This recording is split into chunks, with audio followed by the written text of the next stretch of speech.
नमस्कार मित्रों, मैं उत्तराखंड बेरोजगार शिक्षक संघ से आशीष बेस्ट आप सभी के सामने एक बार फिर से मौजूद हूँ। सोशल मीडिया के अंदर प्रवक्ता भर्ती को लेकर एक पीडीएफ वायरल हो रहा है, जिसके अंदर ये लिखा है कि अब प्रवक्ता भर्ती के अंदर स्क्रीनिंग परीक्षा नहीं होगी और केवल विषयवार लिखित परीक्षा होगी। और कई सारे लोगों ने सोशल मीडिया के अंदर अपनी इसमें राय और सुझाव रखे हैं। तो इस वीडियो के अंदर हम कुछ तथ्यात्मक जानकारी आप लोगों से शेयर करेंगे और ये जानेंगे कि कार्मिक एवं स्वच्छता विभाग ने नियमावली में संशोधन करके स्क्रीनिंग परीक्षा को क्यों हटाया। तो आपको बता दें कि पिछली प्रवक्ता भर्ती जो 2020 में आई थी, उसके अंदर जो साइंस स्ट्रीम के सब्जेक्ट हैं फिजिक्स, केमिस्ट्री, मैथ्स, बायोलॉजी, उसके अंदर काफ़ी बड़ी तादाद में, अगर मैं 2018 की प्रवक्ता भर्ती से तुलना करूं और 2014 की प्रवक्ता भर्ती से तुलना करूं, तो इन 4 विषयों के अंदर फिजिक्स, केमिस्ट्री, मैथ्स, बायोलॉजी के अंदर काफ़ी बड़ी संख्या में सीटें खाली गई थीं।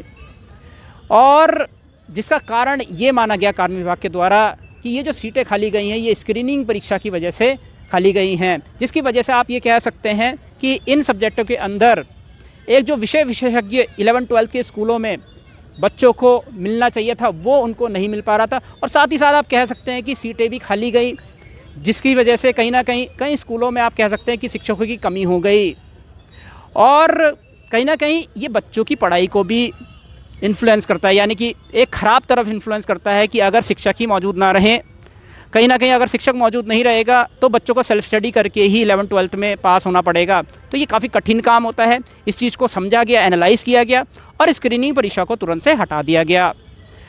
अब देखिए, ये जो जानकारी है इसको लेकर जो फैक्ट्स हैं और अच्छे तरीके से, ये जो टेलीग्राम ग्रुप का लिंक मैं आपको दे रहा हूँ, ये हमारे टेलीग्राम ग्रुप का लिंक है।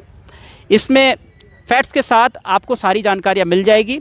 आपको स्क्रीनिंग परीक्षा को लेकर अगर कोई भी कन्फ्यूजन हो, ये जो टेलीग्राम ग्रुप का लिंक हम यहाँ पे भेज रहे हैं, इसमें आपको सारे तथ्य जो हैं बताए जाएंगे कि इन 4 विषयों में इतनी बड़ी तादाद में जो है सीटें क्यों खाली गई, परीक्षा के अंदर ऐसा क्या हुआ कि स्क्रीनिंग परीक्षा के बाद मेंस की परीक्षा हुई और मेंस की परीक्षा के बाद इतनी बड़ी तादाद में सीटें खाली गई।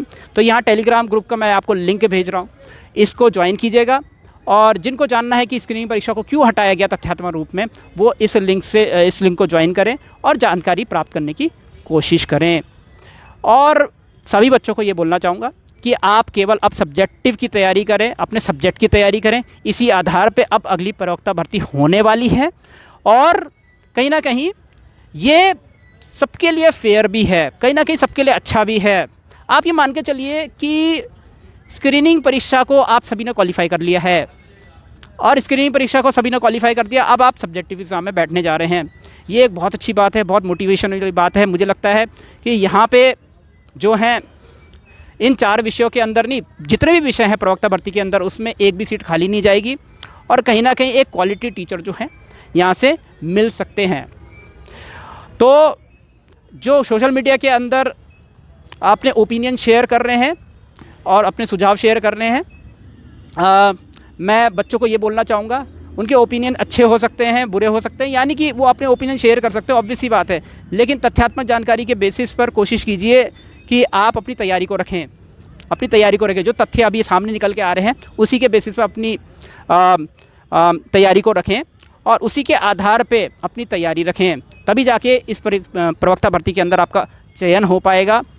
और कहीं ना कहीं ये जो यहाँ पे जो सब्जेक्टिव का पेपर हुआ है ये काफ़ी अच्छा है। सारे बच्चों को सब्जेक्ट का पेपर देने का मौका मिलेगा और इसमें जो सब्जेक्टिव में काफ़ी अच्छा है वो यहाँ पे इस परीक्षा को क्लियर करेगा और वही एक आप 11-12 में आप कह सकते हैं एक सही टीचर जो है अपने विषय को अच्छे से पढ़ा पाएगा। तो बस मैं आप इस वीडियो में इतना ही रखता हूँ। जो जानकारी आपको तथ्यात्मक जानकारी प्राप्त करनी है विद एविडेंस, वो यहाँ पे मैं टेलीग्राम का लिंक भेज रहा हूँ, यहीं से आप प्राप्त कीजिएगा। और अपनी जो पूरा फोकस है वो विषय के अंदर रखिएगा, अभी इसी में तैयारी कीजिए।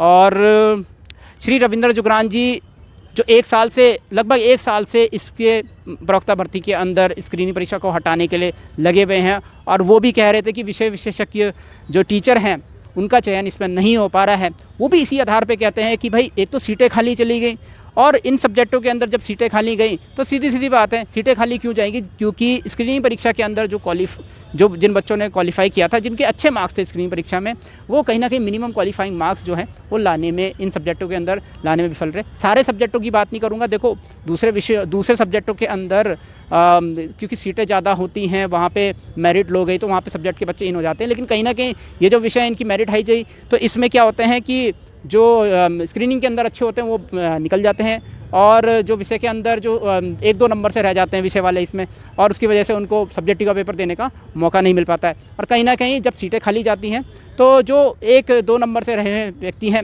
वो उन सीटों को फिल कर सकते थे। मेरे को ये लगता है उन सीटों को अगर वो सीटें अगर फिल हो जाती तो क्या कहते हैं, सीटें भी फिल हो जाती और एक क्वालिटी टीचर जो है बच्चों को मिल सकता था। तो स्क्रीनिंग परीक्षा को हटाने का फैसला बहुत ही सराहनीय फैसला है श्री रविंद्र जुगरान जी ने। एक तरह से अगर मैं कहूँ तो स्कूल के बच्चों का जो भविष्य है वो बचा लिया है यहाँ पे। तो स्कूल के बच्चों का भविष्य तभी बचता है जब आपकी पूरी सीटें भरी जाती हैं। आप कह सकते हैं कि पिछली वाली प्रवक्ता भर्ती में जिस प्रकार से सीटें खाली गई उससे स्कूली बच्चों की पढ़ाई पे भी एक इम्पैक्ट पड़ा। बिना टीचर के सेल्फ स्टडी करना काफ़ी मुश्किल होता है 11th-12th में। एक टीचर को एज अ फैसिलिटेटर वहाँ पे बच्चों को अपनी सर्विस देनी होती है, बच्चों को गाइड करना होता है, और वो बहुत ज़रूरी होता है। कहीं ना कहीं जो स्कूल के बच्चों का भविष्य है यहाँ पे सुधरेगा, और इसी कॉन्टेक्स्ट में स्क्रीनिंग परीक्षा को हटाया गया है। सारे बच्चे सब्जेक्टिव की तैयारी करें और इसी पे अपना फोकस बनाए रखें। तो इस वीडियो में इतना ही। मैं उत्तराखंड बेरोजगार शिक्षक संघ से आशीष बिष्ट आप सभी से अनुमति लेता हूँ। जय भारत, जय उत्तराखंड।